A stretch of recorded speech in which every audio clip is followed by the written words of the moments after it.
All right, welcome to today's Explainer. Today we're unpacking something pretty fascinating. We are decoding Rhonda Byrne's transformational guide, The Magic. If you've been feeling like the daily grind has just completely dimmed your spark lately, well, you're in exactly the right place. We're going to dive deep into the systematic secrets hidden within this text to see how we might just reclaim a life full of boundless wonder. Let's get right into it. So, let me ask you something right off the bat. Do you believe in magic? I want you to literally pause for a second and think back. Remember when you were a kid, looking at the world with just this total unfiltered awe?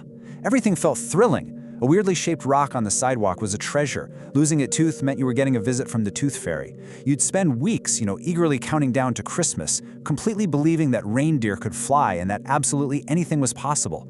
Your heart was full, your imagination had zero limits, and you just knew, without a shadow of a doubt, that life was inherently magical.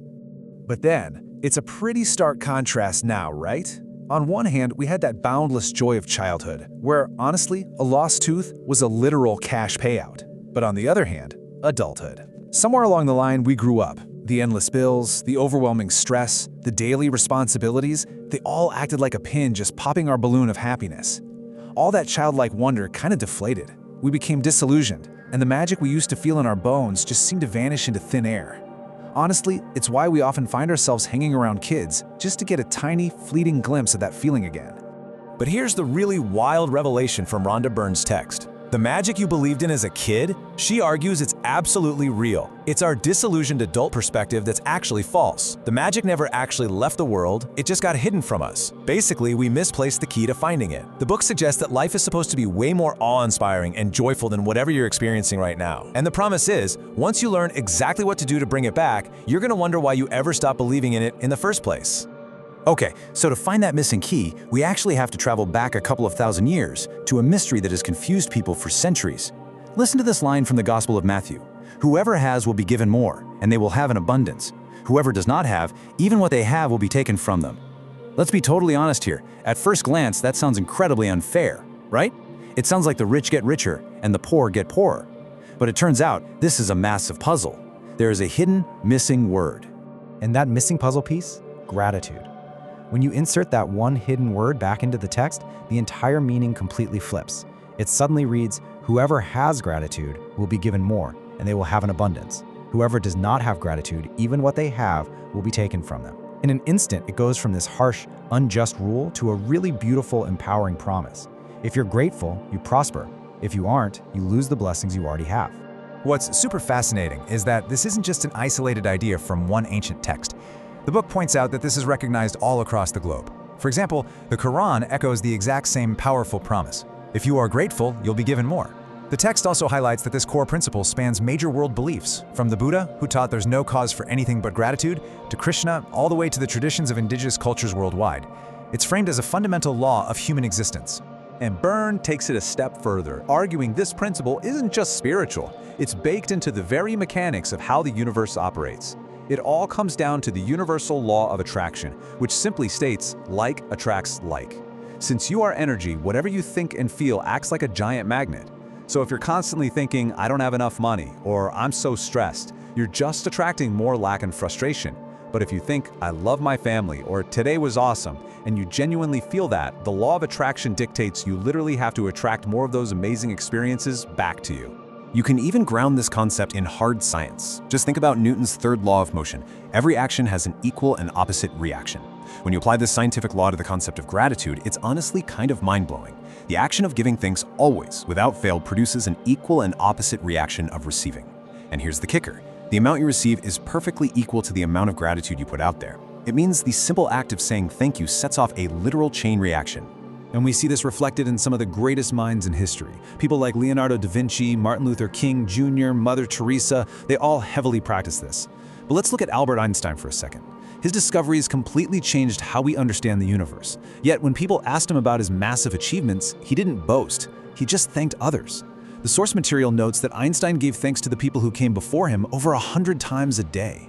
I mean, is it really any wonder that life's greatest mysteries were revealed to a guy practicing that level of daily gratitude? Now, to prove this isn't just some nice theory, Rhonda Byrne shares her own dramatic transformation in the book. Before she figured this out, she was barely surviving. She was buried in growing debt, exhausted all the time, and dealing with some pretty strained relationships. She admits openly that she just wasn't truly grateful. But after applying daily gratitude, her life completely flipped. Total financial freedom, her debt vanished, her relationships flourished, and her energy skyrocketed back to what it was in her 20s. She went from just surviving to experiencing this absolute magical happiness. Okay, so how do we actually make this leap? Going from just intellectually understanding gratitude to actually transforming our lives. Because, let's face it, knowledge alone is just unmined treasure. It's the practice that actually unlocks it. To start generating this in your own life, the author introduces what she calls the magical formula. It's a deliberate, intentional practice to shift your mindset from taking things for granted to actively hunting for things to appreciate. Let's break down exactly how this works. The magic formula is super straightforward. It's just 3 steps. Step 1, you deliberately think and say the magic words, "Thank you." Step 2, the more you intentionally say it, the more you will start to genuinely feel it in your body.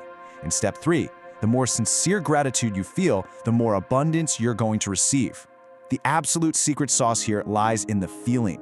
You can't just robotically mumble the words, you have to feel it deeply. Remember Newton's law, 1 for 1. The deeper you feel it, the faster your life changes. Here's the catch though. Doing this once or twice isn't going to cut it. To truly rewire your subconscious mind and literally change your cells, the book prescribes a very specific 28-day practice. Now, why 28 days? Well, because it takes consistent, uninterrupted repetition to actually form a new habit and establish a brand new baseline for how you interact with the world. This is not just a casual weekend exercise, it's a systematic routine designed to completely saturate your mind with gratitude until it just becomes your automatic, default setting. And it's structured brilliantly into 3 distinct phases. Phase 1, which is days 1 through 12, is all about the past and present. You're purely focusing on what you currently have and what you've received in the past. Because if you aren't grateful for what you've already got, the magic just won't work. Then, phase 2, days 13 to 22, shifts toward your future. This is where you use gratitude to manifest your deepest dreams and desires. Finally, phase 3, days 23 to 28, is about reaching a higher vibration to heal yourself and genuinely help the people around you. Now, I have to warn you, there is a strict rule of magic you have to follow. It's kind of like a penalty in a board game. If you miss even a single day of this 28-day practice, you lose that vital momentum you've been building.